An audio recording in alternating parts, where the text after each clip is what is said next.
Boris Johnson will deliver a warning to the Kremlin that Britain is ready and able to retaliate in kind if Russia continues to use cyber attacks to disrupt the West.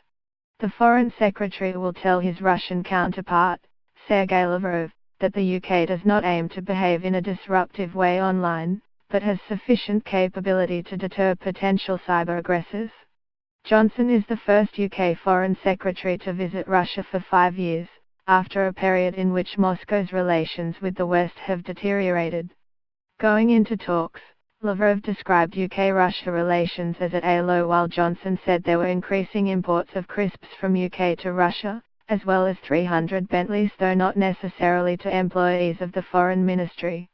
Neither side expects any major breakthrough in the strained bilateral relationship, which has not been repaired since the murder of Alexander Litvinenko in London in 2006. Relations have been further impaired in recent years by Russia's annexation of Crimea in 2014 and allegations of Russian meddling in the politics of Western nations. His comments on cyber attacks come weeks after Theresa May used a high-profile speech last month to accuse Vladimir Putin of using cyber espionage and disruption to sow discord in the West and warned Moscow, "We know what you are doing. And you will not succeed." They also follow the revelation on Wednesday that GCHQ has developed sophisticated cyber weapons capable of crippling a hostile state. Such discussions are likely to be met with a frosty response, however, as Russia has denied all allegations of hacking, cyber armies or other forms of meddling. Russian officials have mocked the paucity of the public evidence provided over the allegations that Russian interventions on social media had an effect on the outcome of the EU referendum in Britain.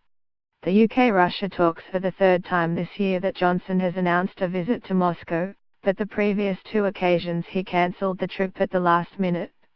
In April, the trip was called off in the aftermath of the Khan Sheikh chemical attack and subsequent US airstrikes against a Syrian government airbase.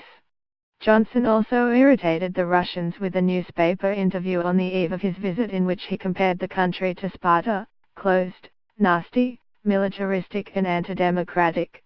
However, Johnson also wants to engage Russia on a host of international problems for which cooperation or at least coordination with Moscow are key, including issues involving Syria, Iran and North Korea. The Foreign Secretary is hoping to probe Russia regarding its plans for a Syrian National Dialogue Congress in Sochi in February, the conference's relationship with the UN process, and the Russian view of the endgame in Syria. After declaring their military intervention in Syria victory earlier this month, the Russians are keen to play the leading role in defining the peace, while Western nations want to make sure Russia's efforts do not undermine the UN process. Johnson's objectives are likely to include probing the possibility of leveraging Russia away from Iran over the future of Syria.